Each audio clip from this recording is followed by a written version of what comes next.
GeM TV நேயர்களுக்கு அன்பு வணக்கங்களை சொல்லிக்கொண்டு வழக்கம் போல் விநாயகப் பெருமானை வணங்கி இன்றைய 12 ராசிகளுக்கான பலன்களை காணலாம். இன்று 9/1/2025 மார்கழி மாதம் 25ஆம் நாள், குரோதி வருடம், நல்ல அற்புதமான குருவாரம், வியாழக்கிழமை. இன்றைய ஆதிக்க கிரகம் குரு பகவான். இன்று நாம் வழிபட வேண்டிய தெய்வம் தட்சிணாமூர்த்தியை வழிபட வேண்டும். இன்றைய நாள் மிக விசேஷம். கிருத்திகை முருகப்பெருமானையும் வணங்க வேண்டும்.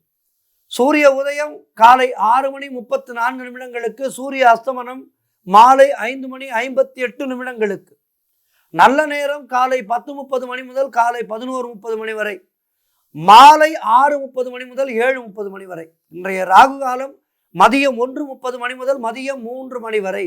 இன்றைய யமகண்டம் காலை 6 முதல் காலை 7:30 வரை.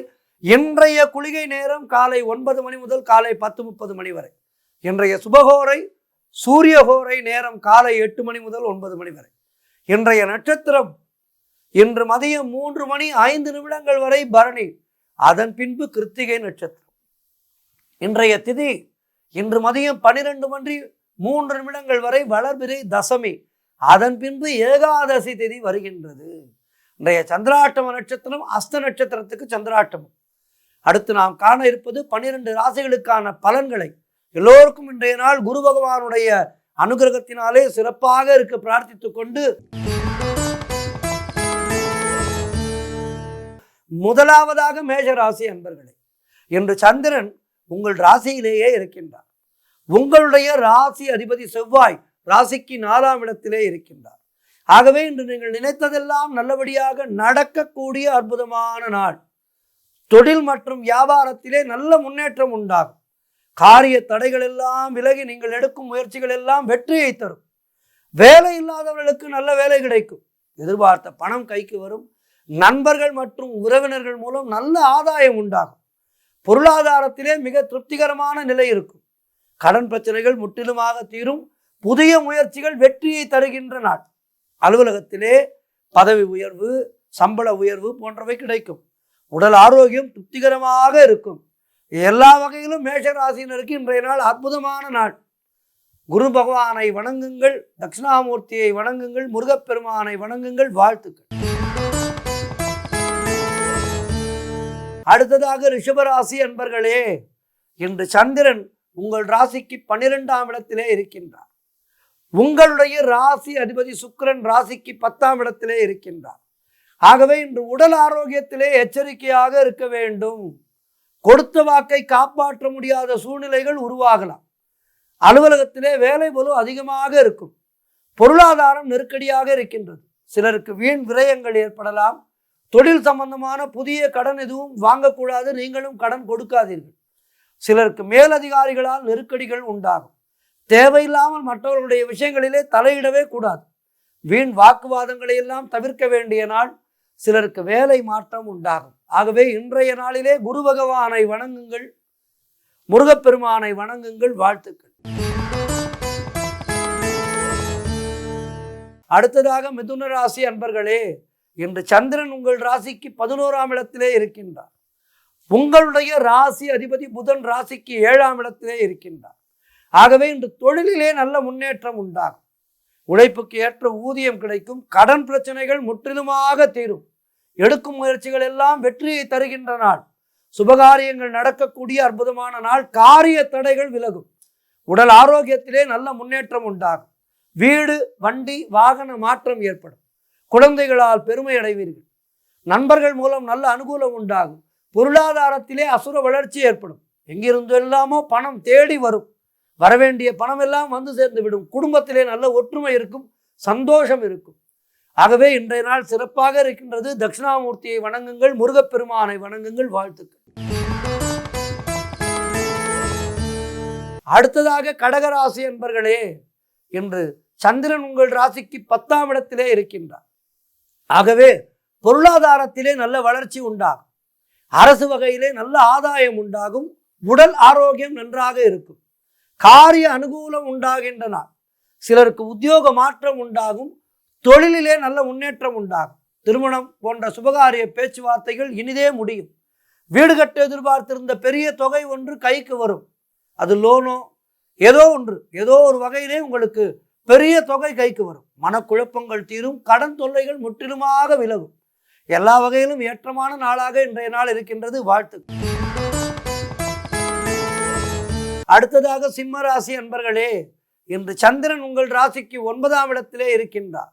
உங்களுடைய ராசி அதிபதி சூரியன் ராசிக்கு 5ஆம் இடத்திலே இருக்கின்றார். ஆகவே இன்று அலுவலகத்திலே சம்பள உயர்வு, பதவி உயர்வு போன்றவை சந்தோஷத்தை தரும். திருமணம் போன்ற சுபகாரிய பேச்சுவார்த்தைகள் கைகூடி வருகின்றன. நண்பர்கள் மற்றும் உறவினர்கள் மூலம் நல்ல ஆதாயம் உண்டாகும். புதிய தொழில் தொடங்கும் முயற்சிகள் வெற்றியை தரும். காரிய தடைகள் விலகும். குழந்தை பாக்கியம் சிலருக்கு உண்டாகும். நீங்கள் நினைத்தது அனைத்தும் நல்லபடியாக நடக்கக்கூடிய அற்புதமான நாள்.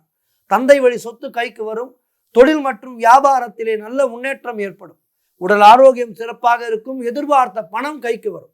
வீடு, வண்டி, வாகன மாற்றம் ஏற்படுகின்றன. எல்லா வகையிலும் சிம்மராசியருக்கு இன்றைய நாள் அற்புதமாக இருக்கின்றது. மேலும் சிறப்புகளை பெறுவதற்கு குரு பகவானை வணங்குங்கள், முருகப்பெருமானை வணங்குங்கள். வாழ்த்துக்கள். அடுத்ததாக கன்னிராசி அன்பர்களே, இன்று சந்திரன் உங்கள் ராசிக்கு 8ஆம் இடத்திலே இருக்கின்றார். உங்கள் ராசி அதிபதி புதன் ராசிக்கு 4ஆம் இடத்திலே இருக்கின்றார். இன்றைய நாள் முழுவதும் உங்களுக்கு சந்திராட்டமும் இருக்கின்றது. எச்சரிக்கையாக இருக்க வேண்டும். கோர்ட் கேஸ் போன்ற பிரச்சனைகளிலே ஈடுபடக்கூடாது. அலுவலகத்திலே வேலை பளு அதிகமாக இருக்கும். வேலை செய்யும் இடத்திலே மற்றவரை பற்றி எதுவும் பேசக்கூடாது. கடன் வாங்கக்கூடாது, கடன் கொடுக்கக்கூடாது. கணவன் மனைவிக்குள் சண்டை சச்சரவுகள் ஏற்படலாம். கவனமாக இருக்க வேண்டும். உடல் ஆரோக்கியத்திலே மிகுந்த எச்சரிக்கை தேவை. குலதெய்வ வழிபாடு மன அமைதியை தரும். தேவையில்லாத பயத்தை தவிர்க்க வேண்டும். ராமநாமத்தை சொல்ல வேண்டும். ராமநாமத்தை சொல்லி வந்தால் ஆஞ்சநேய பெருமானுடைய அருளினாலே உங்களுக்கு மன பயம் நீங்கும். ஆஞ்சநேயருக்கு வெற்றிலை மாலை வாங்கி சாற்றுங்கள். இன்றைய நாளிலே முருகப்பெருமானை வணங்குங்கள். இறைநாமத்தை சொல்லிக்கொண்டே இருங்கள். வாழ்க்கை. அடுத்ததாக துலாம் ராசி அன்பர்களே, இன்று சந்திரன் உங்கள் ராசிக்கு 7ஆம் இடத்திலே இருக்கின்றார். உங்களுடைய ராசி அதிபதி சுக்கிரன் ராசிக்கு 5ஆம் இடத்திலே இருக்கின்றார். ஆகவே இன்று வீடு, வண்டி, வாகன யோகம் உண்டாகும். கணவன் மனைவிக்குள் இருந்து வந்த பிரச்சனைகள் சரியாகும். புதிய தொழில் முயற்சிகள் வெற்றியை தரும். நண்பர்கள் மூலம் நல்ல அனுகூலம் உண்டாகும். மனம் மிகவும் உற்சாகமாக காணப்படக்கூடிய நல்ல நாள்.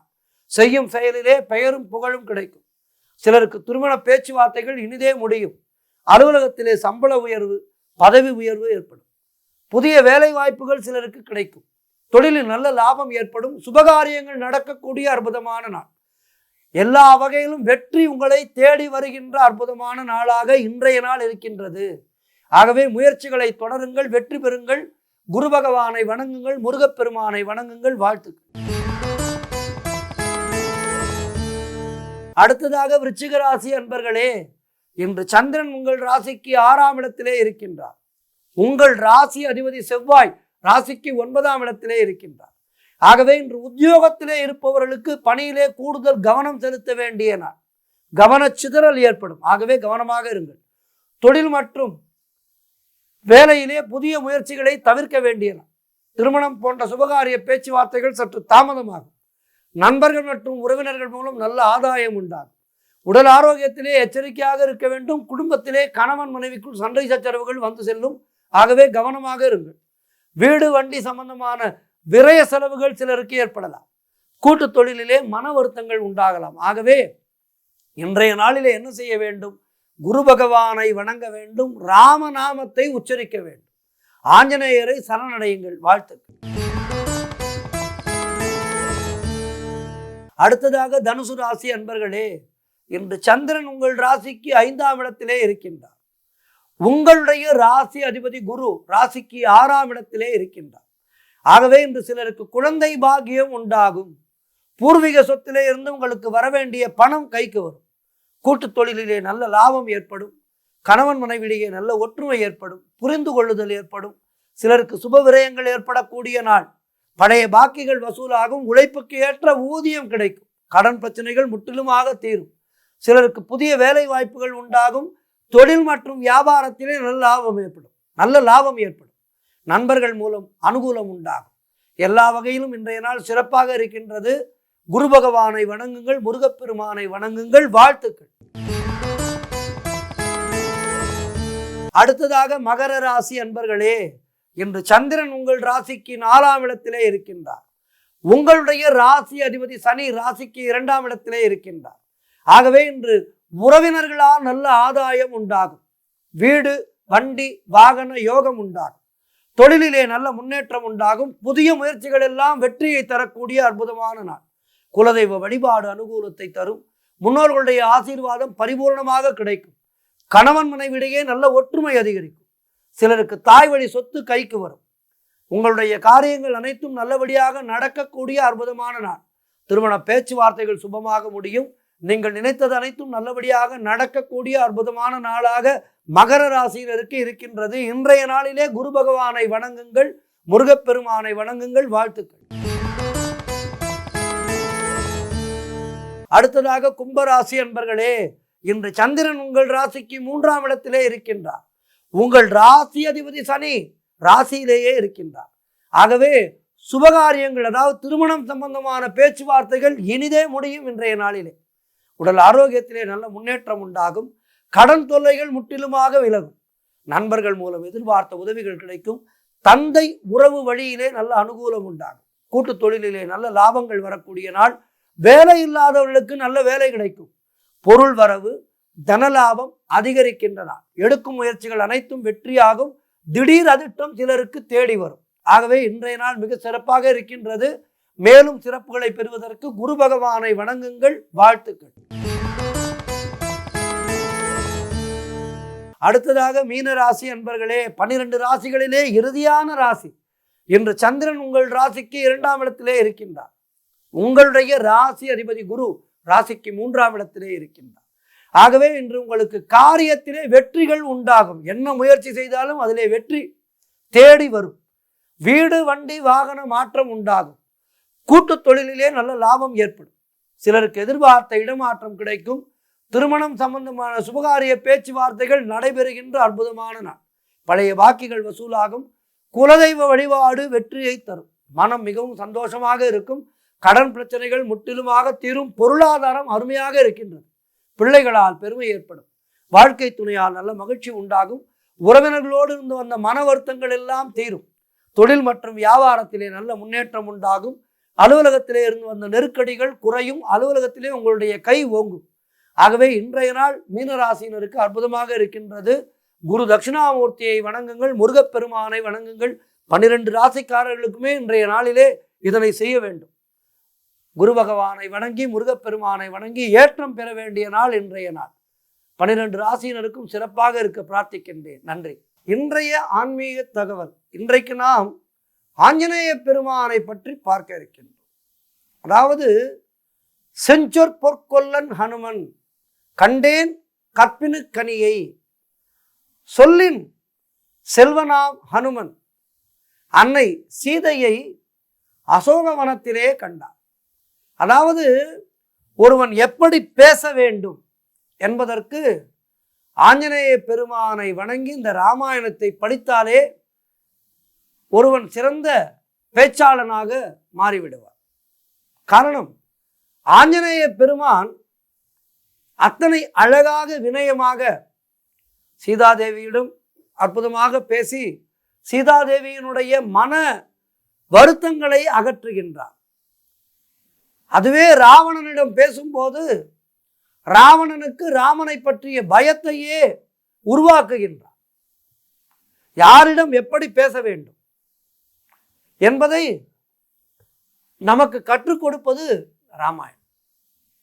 பேச்சு திறனை, ஒருவரிடம் எப்படி பேச வேண்டும், எப்படி பேசி நம்முடைய காரியத்தை சாதித்துக் கொள்ள வேண்டும் என்பதை நமக்கு அற்புதமாக விளக்குகின்றது இந்த ராமாயணம். அதாவது சொல்லின் செல்வன் என்று ஆஞ்சநேயனை சொல்வார்கள்.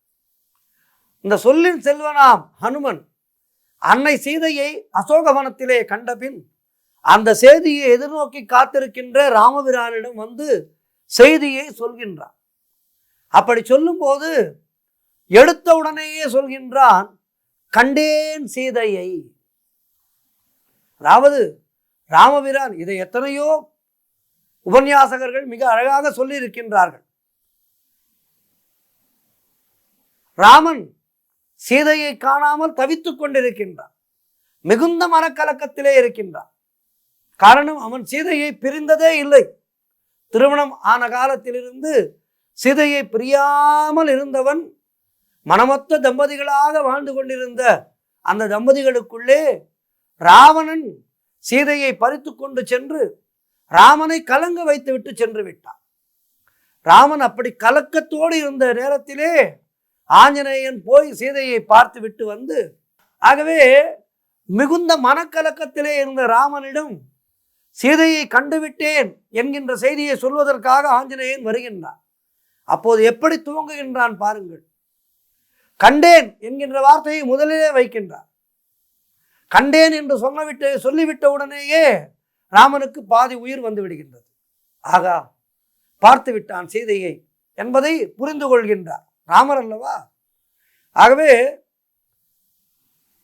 கண்டேன் என்று தொடங்கியதை போல் இங்கே தாய் என்ற பொருள் தரும் மாத என்கின்ற சொல்லையும் தொடங்கி சொல்கின்றார். திருமகள் நிலைத்த அன்னை என்ற பொருளை சுட்டி காட்டுகின்றது. அன்னை சீதையை தேடி 8 திசைகளிலேயும் சென்ற வானரர்கள், அன்னை சீதையை தேடி 8 திசைகளிலும் சென்ற வானரர்கள் எல்லாம் திரும்பி விட்டார்கள். தென் திசைக்கு சென்ற வானரர்களே சிலர் மட்டுமே இன்னும் வரவில்லை.